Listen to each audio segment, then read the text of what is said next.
Shalom bien-aimés dans le Seigneur, nous nous retrouvons encore pour partager la parole du Seigneur.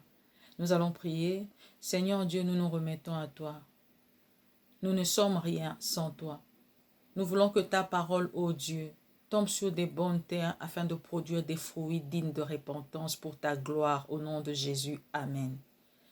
Bien-aimés dans le Seigneur, je viens partager quelque chose par rapport à ce que je remarque ces derniers temps, surtout ces jours-ci pendant que je suis en train de partager avec vous sur la crainte de l'Éternel. Je parle tellement avec des gens ces jours-ci qu'il y a des gens qui viennent parfois avec des propositions. Quand on te propose, tu dis, mais c'est pas dans la volonté de Dieu ça.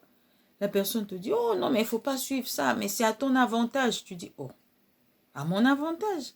Mais non, moi je suis en train de partager ces jours-ci sur la crainte de l'Éternel. Il faut que je puisse me conformer à ce que je partage aux autres, que je sois moi-même un modèle, un exemple. La personne te dit, oh, mais il ne faut pas suivre ça, sinon tu ne vas pas t'en sortir. Avec les réalités actuelles. Ah bon? Je dis.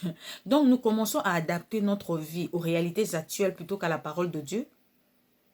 Non, bien aimé, je ne viens pas dire que moi je suis parfaite. Non, je ne veux pas que vous pensiez que j'ai déjà atteint moi la perfection quant à la crainte de l'Éternel. Tant que nous sommes dans ce monde corruptible, nous sommes censés lutter tous les jours, combattre le bon combat dans la foi. C'est vrai, par le passé, nous tous, nous avons commis des erreurs. Mais chaque jour, nous devons faire un effort de nous améliorer. D'ailleurs, même l'apôtre Paul l'a dit. Je vais lire Philippiens 3, du verset 12 au verset 14. La Bible dit, l'apôtre Paul dit, « Ce n'est pas que j'ai déjà remporté le prix ou que j'ai déjà atteint la perfection, mais je cours pour tâcher de le saisir, puisque moi aussi j'ai été saisi par Jésus-Christ. Frère, je ne pense pas l'avoir saisi, mais je fais une chose, oubliant ce qui est en arrière et me portant, oubliant ce que j'ai fait par le passé, et me portant vers ce qui est en avant.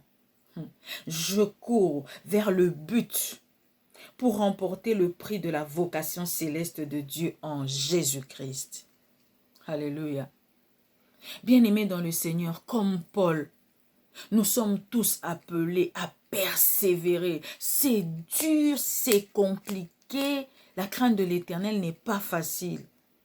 Mais nous avons appris, nous autres, à faire semblant. Nous commençons à faire exprès. Nous prenons Dieu pour notre copain, notre ami. Donc nous avons banalisé certains de nos péchés, certains de nos mauvais comportements.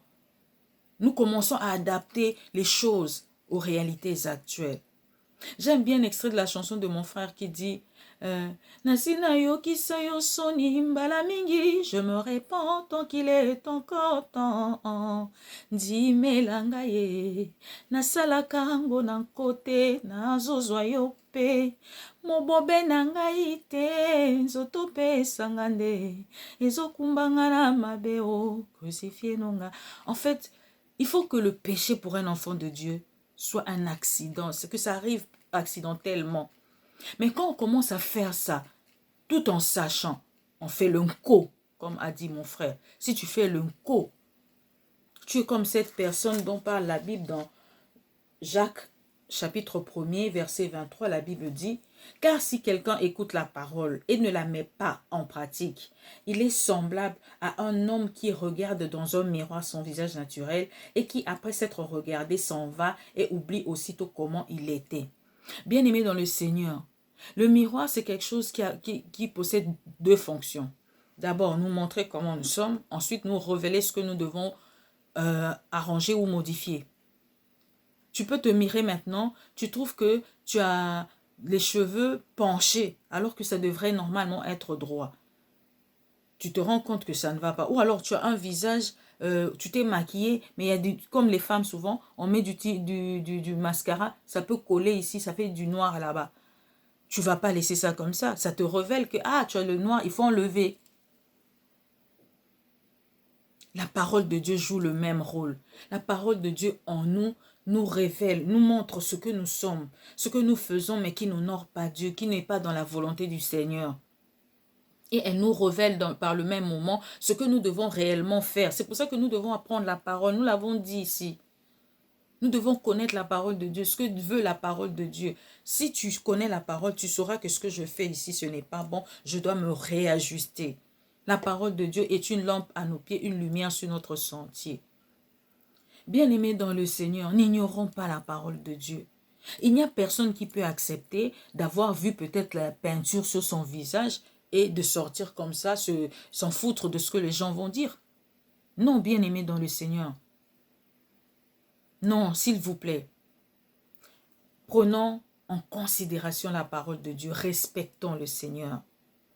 J'avais dit la crainte de l'Éternel. Pour qu'elle soit facile pour nous, nous devons d'abord aimer Dieu. Nous avons dit ça hier.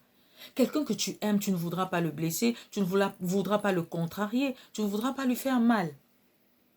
Tu vas faire naturellement parce que tu as de l'amour. Nous devons remettre cet amour à notre Dieu, notre premier amour. L'aimer de tout notre cœur, de toute notre âme, de toute notre force. C'est alors que le craindre ne sera plus une corvée, mais nous allons le faire avec simplicité et spontanéité. Seigneur, aide-nous. Aide-nous à t'obéir, à t'aimer, à te craindre, à te respecter, à t'honorer. S'il te plaît, Seigneur, seuls nous ne pouvons y arriver, c'est trop dur. Mais aide-nous à persévérer afin d'arriver, Éternel, d'atteindre le but qui est la perfection, que nous puissions ressembler à Christ au nom de Jésus. Amen.